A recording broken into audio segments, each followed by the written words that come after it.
As pessoas recentemente têm dado nomes diferentes para a preguiça. Procrastinação, até perfeccionismo, cansaço. E se a gente der uma manipulada nas palavras dessa forma, a gente realmente consegue disfarçar a nossa preguiça e nos sentir um pouco melhor por não estar fazendo aquilo que verdadeiramente deveria ser feito.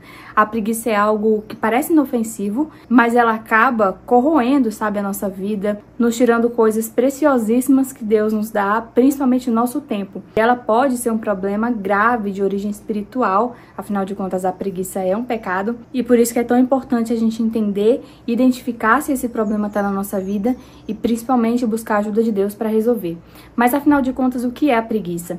Ela é essa resistência de fazer o que precisa ser feito, acaba sendo também uma arrogância, porque é uma pessoa que acha que tudo sempre dá pra gente fazer amanhã, dá pra dar um jeitinho e as coisas não precisam ser feitas da forma como deveria ser, né, da forma correta. E é importante a gente olhar à luz da Bíblia que Deus, ele não nos deve obrigatoriamente que a gente tenha um amanhã. Ele espera que a gente use da forma mais sábia possível os recursos que ele nos dá hoje, as oportunidades que ele graciosamente nos concede no presente. Em Provérbios 19 a gente tem um versículo que fala: quem é preguiçoso e dorminhoco acabará passando fome. Quem obedece às leis de Deus vive mais, quem despreza os seus ensinamentos morrerá. Esse versículo ele faz uma comparação entre o preguiçoso e alguém que obedece a Deus. De forma geral, o livro de Provérbios ele traz bastante essa questão da preguiça, traz o preguiçoso como uma pessoa louca, uma pessoa nécia, e aqui faz esse contraste com alguém que não obedece a Deus, né? O preguiçoso, ele vai colher, obviamente, os frutos da sua preguiça, é um dos principais ensinamentos aí de Provérbios. E lá em Efésios também tem um versículo que fala: portanto, vede prudentemente como andais, não como nécios, como loucos, mas remindo o tempo, porque os dias são maus. Essa expressão, remir o tempo, ela se torna muito importante quando a gente pensa nessa questão de preguiça, principalmente, que é alguém que não valoriza o tempo, não valoriza esse presente precioso que é o agora que Deus nos deu. E a Bíblia traz esses versículos para realmente fazer a gente acordar, entender que os dias são maus, a nossa vida ela não é assim tão longa quanto parece, e a gente precisa fazer aquilo que precisa ser feito no agora, usando o nosso tempo, nossos recursos, nosso dinheiro da forma mais sábia possível, de forma a glorificar a Deus, de ajudar o nosso irmão e multiplicar aquilo que Deus tem colocado em nossas mãos. É importante constantemente a gente fazer esse autoexame, porque a preguiça é algo que às vezes ela se infiltra na nossa vida, ela parece inofensiva, porque afinal de contas não estamos fazendo nada, né, contra ninguém, não é como se a gente estivesse fazendo uma maldade, não é aqueles pecados escancarados, mas é algo que vai sim corroendo e aos poucos vai até transformando o nosso caráter, sabe? Uma coisa é você cair em momentos de preguiça aqui e lá, outra coisa é você deixar isso se transformar no estilo de vida, isso se transformar em quem você é. Eu digo isso muito pra mim mesma também, que também lido com essa questão da preguiça, principalmente em relação à faculdade, né? Faculdade de medicina é aquela coisa muito puxada, enfim.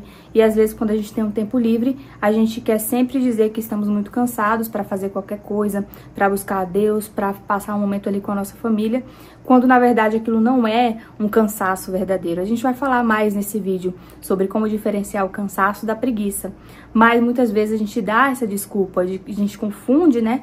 E muitas vezes a gente sabe que no fundo é só uma preguiça, né? Se alguém vier aqui me chamar pra comer alguma coisa fora, bora lá, Fernanda, eu vou pagar pra ti um jantar aí super chique. A pessoa acorda na hora, né? Levantaria da cama ali em um segundo, porque ela não tava realmente cansada, ela só tava com preguiça. Só que assim, eu dei um exemplo bem banal aqui, mas é só pra gente entender que muitas vezes a gente faz sim essa confusão, a gente quer manipular ali a situação pra dizer que é um cansaço, quando não é. E às vezes a gente não se atenta de que isso pode estar roubando nossa vida, nossos momentos e principalmente a nossa vida espiritual, ela pode estar sendo prejudicada por conta desse comportamento de preguiça. O Salmo 118, o verso 24 vai falar: este é o dia que o Senhor fez, regozijemo-nos e alegremo-nos nele. Ou seja, olhar para o hoje, para o que a gente pode fazer hoje, como glorificar a Deus no momento presente, não pensando no futuro, não nos prendendo ao passado, mas olhando para o que tem nas nossas mãos agora. Lembrando que tudo que Deus coloca nas nossas mãos, né, pela sua infinita graça, é para ser multiplicado, não é para ser guardado, enterrado. Nosso tempo é uma dádiva de Deus que Ele nos dá para que a gente use para a glória dEle, use para abençoar o reino dEle, abençoar outras pessoas. Lá em Mateus, a gente tem aquela parábola dos talentos, onde a gente tem um senhor que tem os seus servos, e a cada servo ele vai dar uma quantidade de talentos diferentes de acordo com a capacidade de cada um. Esses talentos são como se fosse dinheiro, dá pra gente fazer também essa comparação. A um servo ele vai dar 5 talentos, a outro servo ele dá 2 talentos e a outro ele dá apenas 1 talento. Esse senhor, ele se retira, né, vai ali como se fosse uma viagem, e durante esse tempo, os servos, eles vão fazer coisas diferentes com esses talentos que eles receberam. O que recebeu 5 talentos, o que recebeu 2 talentos, eles multiplicam esses talentos. Quando o Senhor retorna, ele vai olhar para aqueles servos que multiplicaram e vai dizer: servo bom e fiel, vocês foram fiel no pouco, então sobre o muito eu os colocarei. O que recebeu 5 talentos vai receber mais 5, o que recebeu 2 vai receber mais 2, e aquele servo que recebeu apenas 1 talento, por algum motivo, né, ele ficou ali com medo, ele teve um comportamento que levou a enterrar o talento. Então, ao invés de multiplicar aquilo que o Senhor deu, de usar aquele recurso, por mais que ele fosse menos do que os outros servos tinham recebido, né? Talvez ele tenha pensado: não, só recebi 1, não vai fazer falta para o meu Senhor, né? Vou enterrar aqui. Mas não, o Senhor, ele não vai se agradar disso, né? O Senhor vai dizer que ele foi um servo infiel, vai condenar aquele servo, exatamente porque ele não utilizou da melhor forma possível o que foi confiado nas mãos dele. Então, por mais que o que Deus tenha colocado nas suas mãos pareça às vezes pouco, né, comparado com a vida do seu irmão, Deus, ele tá olhando para a sua vida. Ele não vai olhar para a vida do outro irmão. Ele vai olhar para o que você tem feito com as oportunidades, os recursos que ele deu a você. Ele deu talentos de acordo com a capacidade de cada um. Então, é claro que Deus, ele não vai olhar para minha vida, que sou uma estudante solteira, da mesma forma que ele olha para uma mulher casada, com 4 filhos, que trabalha. Ele sabe que a gente tem capacidades ali diferentes do que a gente pode fazer nos nossos dias, né? As realidades são diferentes. E na hora da prestação de contas ali, no final de tudo, Deus, ele não vai olhar e comparar eu e essa mulher e ver o que cada uma fez e recompensar de acordo com essa comparação entre duas pessoas, porque seria algo injusto. Ele vai olhar para o que ele colocou na minha mão, sabendo da minha capacidade, dos meus limites, o que é que eu fiz com o que foi entregue, se eu multipliquei ou se eu enterrei o tempo que ele me deu, os recursos, os dons, os talentos, se eu usei tudo isso para glorificar o nome dele, para abençoar outras pessoas, para cuidar da minha família, ou se eu simplesmente enterrei, dei qualquer desculpa, fiquei com medo de usar o que Deus colocou em minhas mãos e por isso, obviamente, eu vou colher o que eu plantei. Mas então, o que não é preguiça? Preguiça não é a mesma coisa que o cansaço verdadeiro. O cansaço, ele tem um motivo. Você fez o que precisava ser feito e aí por isso pode ser que a sua energia seja um pouco desgastada, que você precise e você vai precisar de momentos de descanso para você regenerar ali a sua mente, a sua alma, o seu corpo. Então o cansaço, ele tem motivo. Se não tiver um motivo aparente, pode ser também algo de uma origem orgânica, fisiológica, e pode ser que você esteja com falta de vitamina, esteja aí com uma anemiazinha leve, né? Qual foi a última vez que você fez o seu exame de sangue? Então é importante que você também tenha esse olhar para como você tem cuidado do seu corpo, porque se você não cuidar, obviamente você vai colher as consequências, desenvolver uma fadiga crônica, que às vezes você pode achar que é só preguiça, outras pessoas, né, podem te condenar por isso, quando na verdade é só uma coisinha ou outra ali que falta. Vitamina D, por exemplo, por mais que o Brasil seja um país bem ensolarado, nem sempre a gente pega o sol necessário, ou a nossa alimentação não está balanceada e acaba tendo uma falta dessa vitamina. E uma curiosidade aí, não sei se você sabia, mas a vitamina D, ela está associada com a produção de serotonina, que é esse neurotransmissor associado à felicidade e tudo mais, e também com a regulação da dopamina, que é essa molécula super importante relacionada às nossas motivações. Tudo aquilo que você acorda de manhã e que você vai fazer, as atividades que você vai iniciar, antes de tudo isso tem aquele boost de dopamina que é necessário para que você tenha essa motivação, né, para fazer o que precisa ser feito. E a vitamina D tem tudo a ver com esses neurotransmissores. Então, o nosso corpo, ele tá tudo interligado. Pode ser que realmente seja algo de origem fisiológica, orgânico, que você não está se atentando, mas se você tratar esse detalhe, você vai ter mais energia, você vai conseguir fazer mais coisas ao longo do seu dia. As raízes mesmo do cansaço, muitas vezes vem da gente não saber filtrar as nossas atividades. Muitas vezes queremos colocar no nosso dia 1 milhão de coisas, às vezes que não são prioridade, que não deveriam ser prioridade, e a gente vai se desgastando, e quando a gente não tem essa organização, a gente deixa de entender realmente o que precisa ser feito e acaba fazendo as coisas de uma forma aleatória, e quando chega o fim do dia você não tem aquele sentimento de que fez aquilo que precisava, de que você realmente alcançou algo. Pode ser que você encha seu dia de atividades que não são tão relevantes, às vezes que são atividades que outras pessoas que deveriam fazer, e você não consegue priorizar aquilo que é importante para você, aquilo que realmente é esperado que você faça. Isso pode ser resolvido com organização, de você fazer a sua lista de prioridades, incluindo principalmente no topo ali aquelas coisas que só você pode fazer, só você pode cuidar da sua saúde, às vezes só você pode cuidar, ter um momento com os seus filhos, só você pode cuidar da sua disciplina espiritual, da sua vida espiritual. Ninguém pode fazer isso por você, né? Nutrir o seu relacionamento com Deus são coisas que definitivamente deveriam estar aí como prioridades. E nessa sua rotina também é importante que você inclua momentos de descanso.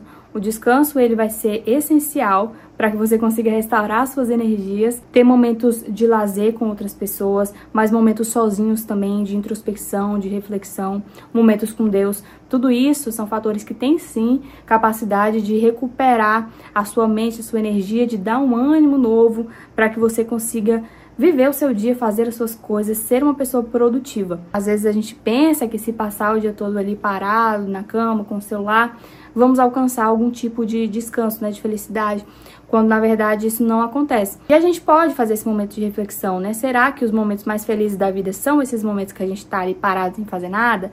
E, na verdade, quando você pensa, por exemplo, nos momentos mais felizes da sua vida, às vezes são momentos de conquista, momentos que exigiram esforço, exigiram renúncia, não só em questão de trabalho, questão acadêmica, mas até um relacionamento, né? Muitas pessoas referem ter o momento ali do casamento, né? O evento, a cerimônia, como um dos momentos mais felizes da sua vida, mas até isso não foi construído do dia para a noite.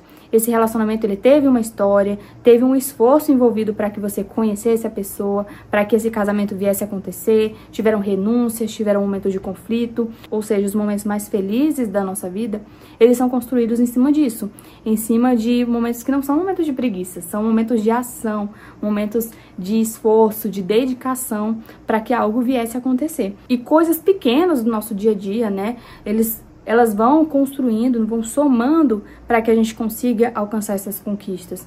Os nossos pequenos hábitos, pequenas atitudes que a gente tem a cada dia, eles vão somando para ir nessa direção de algo mais grandioso.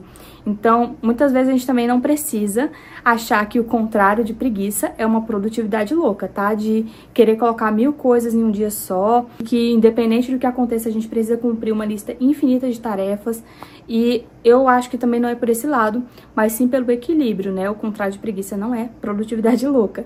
Tem como a gente ter uma produtividade mais leve, mais centrada, mais cheia de moderação e mesmo assim sermos pessoas que fazem realmente o que precisa ser feito, mas sem levar para esse lado de manter a performance acima de tudo, de serem aquelas pessoas que são fissuradas mesmo por ter um dia regrado ali, ter uma rotina super exigente, super puxada. É claro que tem gente que se acostuma mais com isso, só que não é a realidade de todo mundo. E falando em soluções contra a preguiça, já que ela é um problema de ordem espiritual, a solução também vai ter esse aspecto mais voltado ao nosso coração, voltado à nossa espiritualidade. Então, antes da gente tentar mudar os nossos comportamentos, a nossa rotina, é importante a gente olhar para como está o nosso coração, as nossas intenções e fazer esse autoexame de uma forma bastante crítica e sincera conosco, né, diante de Deus.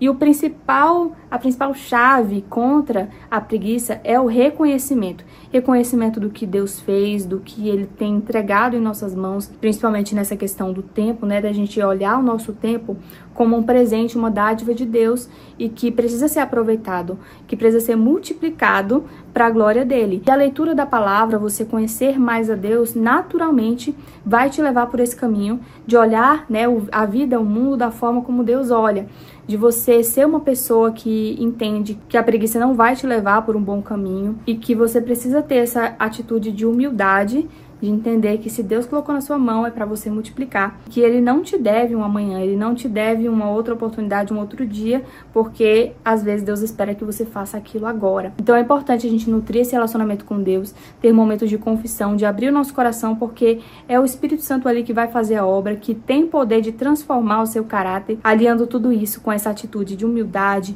e também de gratidão, reconhecer a graça de Deus sobre a nossa vida, ao invés da gente ficar olhando para o nosso irmão, para o que Deus deu deu para o nosso irmão e achar que a graça que está sobre a vida dele não está na nossa vida. Ao invés disso, a gente entende que realmente Deus tem suprido as nossas necessidades, Ele tem estado conosco e o que mais importa é realmente a presença dele. Então, aliando tudo isso, né, essa busca espiritual com gratidão, com humildade, com confissão e sinceridade diante de Deus, porque eu sei que a preguiça não é um dos pecados mais fáceis de reconhecer, é um daqueles pecados que ficam escondidos, assim como o orgulho, né, não é algo tão fácil de identificar.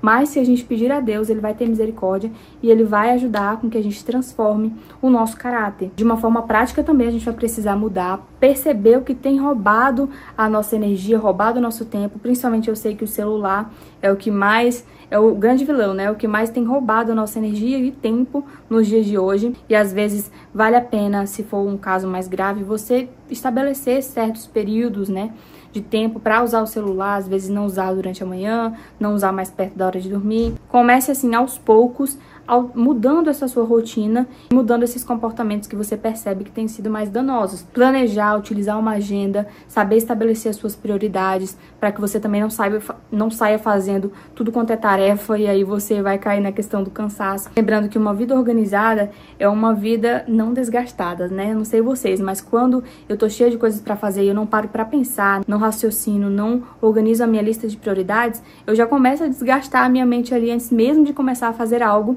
porque não teve um planejamento por trás. E o planejamento, ele traz essa efetividade em tudo aquilo que você for fazer. E eu sei que a questão do perfeccionismo, por exemplo, de você achar que por não conseguir suprir as suas expectativas, é melhor que você nem faça aquela atividade. Então, por exemplo, às vezes você acha que o momento ideal, o momento perfeito para, por exemplo, buscar a Deus é se você passar o dia todinho em um longo jejum, lendo a Bíblia por várias horas, fazendo várias coisas assim espirituais, e aí você cria todo esse ideal de como deve ser uma rotina com Deus, mas no fundo você sabe que não vai conseguir cumprir aquilo dentro da sua realidade. E aí por conta disso você nem tenta, você não faz absolutamente nada, você deixa totalmente de buscar a Deus, porque sabe que não vai conseguir suprir essas expectativas que você cria.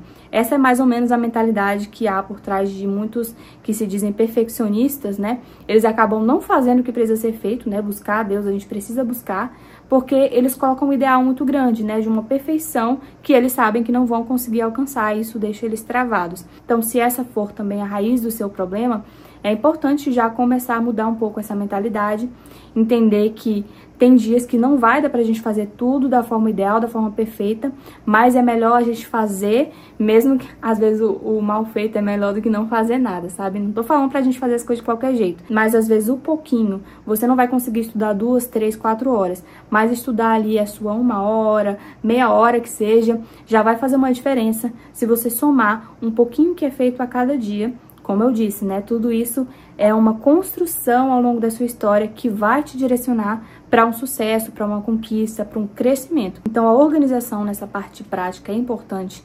E principalmente, voltando à parte espiritual, você colocar tudo diante de Deus, pedir a capacitação divina para que você consiga alinhar suas prioridades, ter sabedoria para saber o que precisa ser feito, a hora que aquilo precisa ser feito. Confiar que se você colocar tudo isso nas mãos de Deus, Ele não vai te decepcionar, Ele vai sim cuidar da sua vida, Ele vai ter um olhar ali mais atento para te abençoar, para derramar graça sobre você, para que você consiga cumprir tudo aquilo que Ele espera que você cumpra, que você multiplique os recursos que estão nas suas mãos. E eu sei que por mais que você reflita sobre tudo isso, é difícil que a gente nunca mais caia em um momento de preguiça, né? Isso pode ser que aconteça, mas lembre-se que a gente não pode deixar com que esse ciclo de preguiça se torne rotineiro, se torne parte de quem a gente é, porque a preguiça ela vai corroendo ali, vai moldando o nosso caráter, e quando a gente vê, a gente já se tornou aquele tipo de pessoa que os outros reconhecem como uma pessoa preguiçosa. A gente sabe quando uma pessoa é preguiçosa, quando ela faz as coisas de qualquer jeito, deixa tudo pra cima da hora, ou então é alguém que não tem aquela energia de fazer as coisas. A gente até fica com medo de colocar qualquer responsabilidade na mão dessa pessoa, porque sabe que provavelmente ela não vai conseguir cumprir com aquilo. E é algo que a gente não vai ver nunca com bons olhos, porque são pessoas que não são confiáveis. A preguiça ela acaba sendo um vício, né? Um pecado. E eu sei que é difícil reconhecer, mas a gente precisa colocar isso diante de Deus, buscando fugir realmente desse vício de ser escravizado, né? Aprisionado por conta do pecado da preguiça. Eu já fiz vídeos aqui sobre desânimo, sobre procrastinação. Vou colocar aqui do lado caso você se interesse. E se você gostou desse vídeo, se te trouxe uma boa reflexão, então compartilha, curta e não se esqueça de se inscrever no canal para receber mais conteúdos como esse. E eu te vejo na próxima.